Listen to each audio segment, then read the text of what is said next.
Oi, gente, tudo bem? Bom, hoje a gente vai dar aula de introdução à genética, tá? É uma aula muito tranquila, muito mesmo. É mais em relação aos conceitos que a gente precisa saber antes de introduzir genética.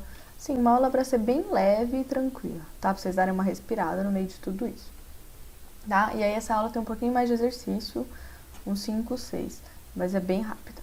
Vamos lá, o que é a tal da genética? É uma área da biologia que estuda os mecanismos da hereditariedade ou herança biológica.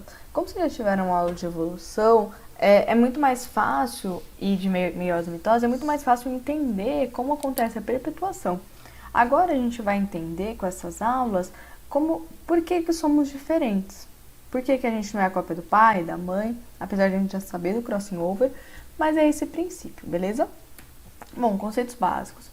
Células haploides, N, células que apresentam apenas um cromossomo, um tipo de cromossomo. Tipo, ou seja, um cromossomo do tipo 1, do tipo 2, do tipo 3. E as células, são os gametas, tá? E as células diploide 2N apresentam um par de cromossomos, ou seja, 2 cromossomos do tipo 1, 2 cromossomos do tipo 2 e por aí vai. Bom, o que é então, lembrando o que é o cromossomo? São formados a partir da molécula de DNA, que contém lá a sequência de nucleotídeos, e por proteínas que organizam sua estrutura, ou seja, é o DNA enrolado nas histonas, que são as proteínas. O número de cromossomo varia de uma espécie para outra, que é uma forma que a gente já discutiu, e é representado pela letra N. Bom, aqui a gente tem o DNA, que compactado dá o cromossomo. Lembrando que a parte amarela aqui é o telômero, que não tem nenhuma parte do DNA, é só uma parte assim, para ter, e o centrômero, que é mais ou menos o meio. Não o meio, mas é aquela parte que o microtúbulo na parte da mitose vai se conectar. E o braço do cromossomo.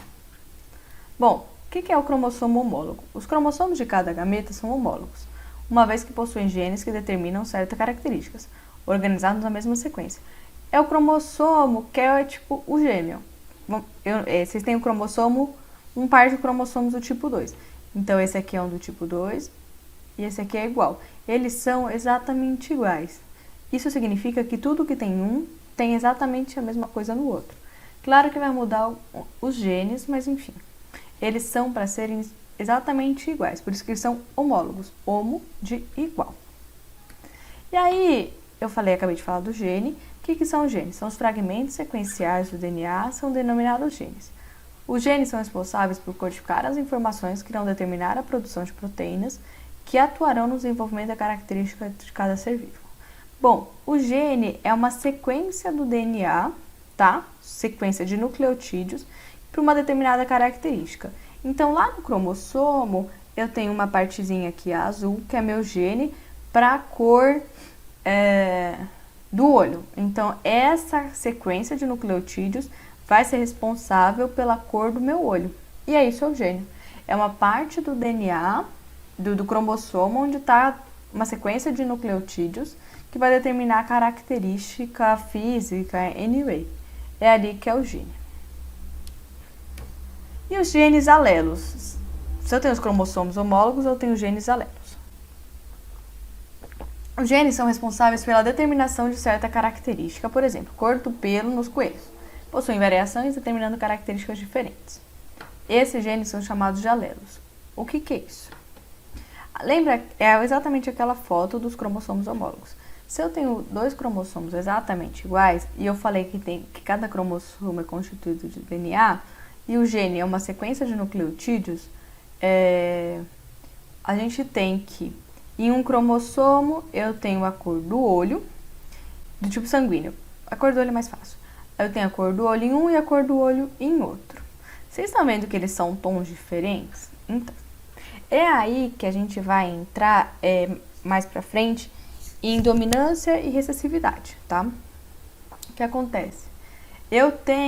Nós humanos, e enfim, os outros animais, temos um par. Então, a gente tem 2 genes para cada característica. E aí, eles que vão lutar para ver qual que vai se expressar, tá bom? De acordo com as características, mas eles que lutem. Enfim, e aí é a cor do olho. Então, o gene é um conjunto de uma sequência de nucleotídeos que vai determinar uma característica. E genes alelos são os genes em cada... Os genes de determinada característica, cada um em um cromossomo, por isso que eles são alelos. Aí tem mais um conceito importante, que é o locus. Locus é o lugar que fica o gene. Por isso que é locus gênico. Locus vem do latim, que é o lugar. E aí, gente, a gente vai falar dos dois conceitos mais, assim, palpáveis pra gente, que é o cariótipo e o fenótipo. Primeiro, o cariótipo é um conjunto de cromossomos da célula, considerando o número de cromossomos, sua forma, tamanho e posição do centrômero. Bom, lá o cariótipo basicamente é uma fotografia dos seus cromossomos, que acontece lá na fase máxima de condensação do cromossomo, na metáfase, que é quando eles se alinham no meio da célula. Vou desenhar aqui, peraí. Que é quando eles se alinham no meio da célula, que tá aqui a célula, e aí os cromossomos, eles ficam assim. Que aí eles estão no estágio máximo de condensação, e aqui tem o centríolo, e aqui outro centríolo. Nossa, se eu reclamava de desenhar na lousa, imagina agora. Enfim. E aí, gente, a gente tem duas opções aqui de cariótipos para vocês. Um é uma representação gráfica e uma de verdade. Bom, aqui é uma representação, uma simulação. Vocês estão vendo que aqui, ó, tem o mesmo tamanho? Aqui é a posição do centrômero, aqui. E aí eles vão encurtando, ó. A junção deles vai subindo, ou descendo, até que eles vão encolhendo, até que ficam assim, tá? E aqui o X e o Y. Esse aqui é um cariótipo real. Então, a gente vê as bandas dos cromossomos, que é onde estão os genes. E aí, para que serve esse cariótipo? É inclusive, importante exame de pré-natal para saber, às vezes, quando a gente for estudar a mutação, pode ser que tenha uma ausência de um cromossomo 21 ou um terceiro cromossomo 21, que seria a síndrome de Down. Então, é isso, gente. Para você contar e ver se não está faltando nenhum pedaço do cromossomo, ver se eles são exatamente iguais, etc. Porque isso indica bastante se tá tudo bem, se não tem nenhuma anomalia e etc. Tá? E essas são as características, gente, que a gente não consegue ver. Tipo, você tem o seu cariótipo e é isso. Você não consegue ir lá tirar uma fotografia assim fácil e saber. Demanda mais uma característica. Então, é aquela coisa que ninguém sabe. Quer dizer, você consegue estimar, enfim. Mas, assim, demanda um certo trabalho. E aí o fenótipo é a expressão exterior, que você consegue observar do genótipo, mais a ação do meio ambiente. Então, vocês percebem que aqui a gente tem diferentes fenótipos, ou seja, fenótipo é a cor do olho, que eu consigo ver, é a cor da pele, a cor do cabelo, então todas as características que eu consigo ver. Entretanto, a ação do meio ambiente é extremamente importante. Por quê? Vocês já ouviram aquelas histórias de gêmeos que cresceram separados, foram separados na maternidade, cresceram, em que um fica alto e o outro não, ou um fica obeso e o outro não? Então, é porque a gente tem uma determinada condição. Ou seja, eu tenho a genética para ter 1,80. Os dois gêmeos. Eles têm a genética para dar por volta de 1,80. Só que um dos gêmeos sempre fez atividades de salto, de atividades esportivas como basquete, vôlei, inclusive atletismo. E o outro foi mais sedentário, ou fez mais jogos indoor, como futebol, enfim. Vocês vão ver que apesar de eles terem a mesma genética, um cresceu mais que o outro, porque tem a ação do meio ambiente. Esses mesmos dois gêmeos, eles podem ter uma tendência à obesidade, mas um sempre praticou muita atividade esportiva, sempre foi muito regrado com a alimentação, não tomava refrigerante, comia os excessos que a gente sabe, e o outro sempre comeu. Então, esse que sempre foi mais regrado, ele pode ter, inclusive, um sobrepeso, mas provavelmente o outro, que nunca foi regrado, nunca fez atividade esportiva, terá uma tendência maior à obesidade. Então, é aquilo que a gente fala. A gente não é só fruto da nossa genética, sempre tem em relação ao meio ambiente. Um nós somos, na verdade, a mais pura interação entre as duas coisas, tá? Isso é extremamente importante. Então, fenótipo é o que a gente consegue ver, consegue saber facilmente. E genótipo é aquilo que nosso DNA diz pra gente, tá? Isso, gente, é importantíssimo pra vida, saber disso. Vamos para homozigose e heterozigose. Um ser vivo que possui 2 alelos iguais de um gene é chamado de homozigoto. Homo de igual, zigoto em cromossomos.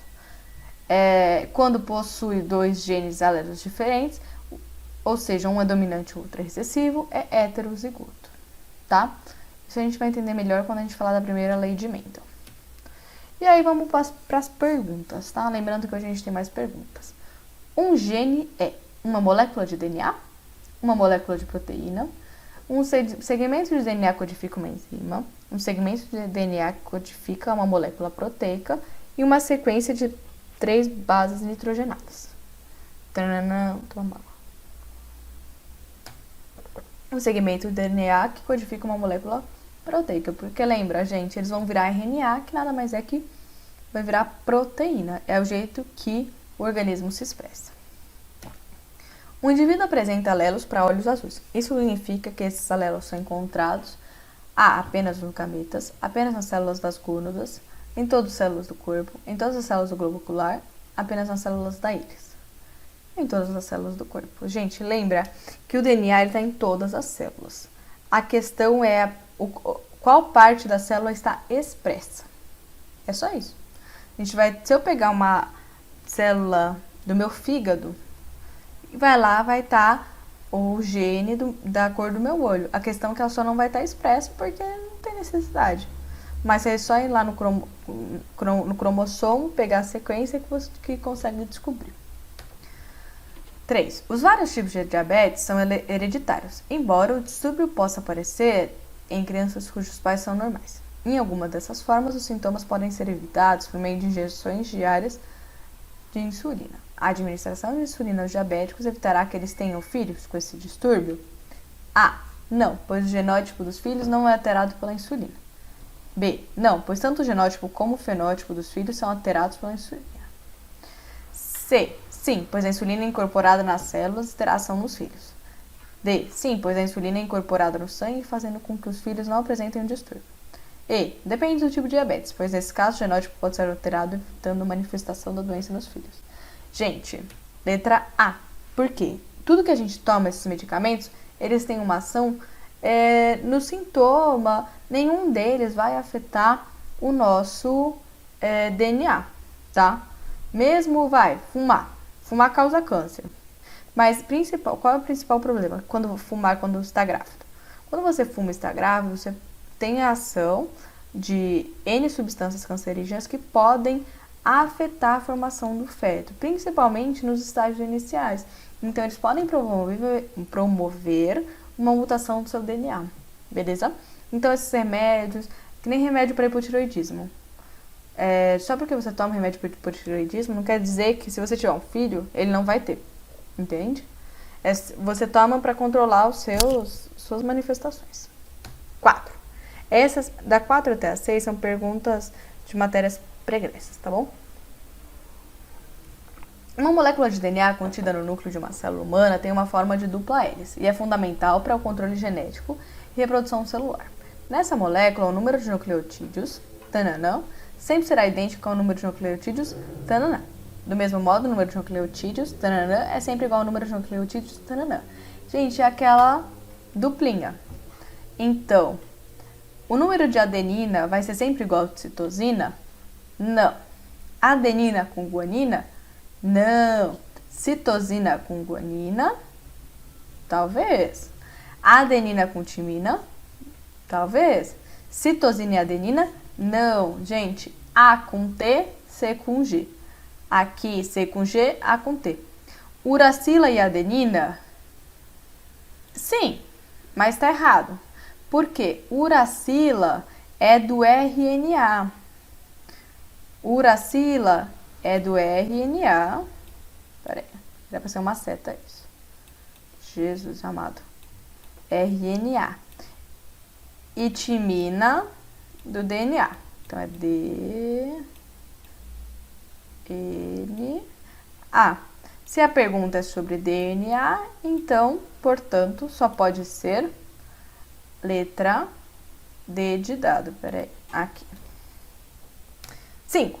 Uma molécula de DNA possui 1000 bases nitrogenadas, sendo 10% no total correspondem a adeninas. Diante dessa informação, quantas unidades de guanina contém o ácido nucleico? Gente, essa pergunta é uma das coisas mais clássicas que existem na vida. Então, você tem 1000 bases, certo? 1, 2, 3. Eu tenho 1000 bases. Portanto, eu sei que dessas 1000, 100 são... Eu vou colocar só a letra, tá, gente? Adenina. Se eu tenho o mesmo número de adenina, de timina, eu vou ter... Nossa, Jeová. 100 timinas, certo? Porque se eu tenho adenina, eu tenho timina na mesma proporção. Portanto, aqui eu... 100. 1000 menos 100, 900. Menos 100, 800. Então, eu vou ter 800 para dividir por 2. Então, a matemática dá que eu vou ter 400 guanina e 400 de citosina. A com T, G com C ou C com G. Tem uma frase muito boa que é: adoro tomar coca gelada. Adoro, A com T, adoro tomar coca gelada, C com G. É isso, gente. Então, vai ser letra E de elefante. 6. Essa aqui é uma mais complexa. Um biólogo identificou uma sequência de 369 bases nitrogenadas, tá? Isso é importante. De uma molécula de RNA mensageiro, tá? Maduro funcional, transcrito a partir de um gene que apresentava introns e exons. Lembra lá da síntese de proteína. De acordo com essas informações, é possível concluir que o segmento de DNA a partir do qual o RNA mensageiro foi transcrito tem tananã números de bases que aquela que tem o RNA mensageiro funcional. Após sua síntese, esse RNA mensageiro associou-se a um tananã que orientou a síntese de uma cadeia polipeptídica com tananã aminoácidos. Vamos lá. De acordo com essas informações, é possível concluir que o segmento a partir do qual o RNA foi transcrito tem... Bom, gente, o RNA é uma fita única, certo? Então, se o DNA é uma fita dupla, eu tenho que o número de bases... o número de bases é o dobro, então é maior. Então, a gente já descarta aqui, aqui e aqui. Após sua síntese, esse RNA mensageiro associou-se com um nucleolo? Não, o RNA mensageiro vai lá no RNA, no ribossomo, beleza? E aí sai a proteína. E aí, gente, como vocês saberiam se vocês não lembrassem disso, lembra que um aminoácido, vou colocar só amino, é formado por 3 bases. Então, você só teria que dividir 369 por 3, que daria 123. É isso, gente. Lembrando que semana que vem não teremos aula, tá? Porque semana que vem eu vou fazer uma live para tirar as dúvidas de mitose e meiose lá no Google Meet. Provavelmente naquele mesmo horário. Vou só confirmar com a Nath, tá bom? Mas é isso, eu vejo vocês próxima semana, tá? Venham com dúvidas e introdução genética, podem tirar dúvidas também, mas pensem em síntese de proteína, mitose e meiose, que é a parte que enrola mais, beleza? Aguardo vocês. Beijo, boa semana.